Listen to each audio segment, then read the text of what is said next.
Good evening guys. Alam nyo ba kung anong laman nito? Ito ay dayami. Pagkain ng mga baka. Ayan o, ang dami. Pagkain ng mga baka. Yan, isang hilera. Ang mga dayami, pagkain ng mga baka. Yan. Ito ang bakuran. Yan ang farm. Dito naman, dito ang mga palay na naitanim na.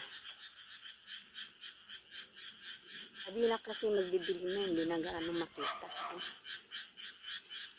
Mga palay na tinanim. Yan naman mga house. Mga house.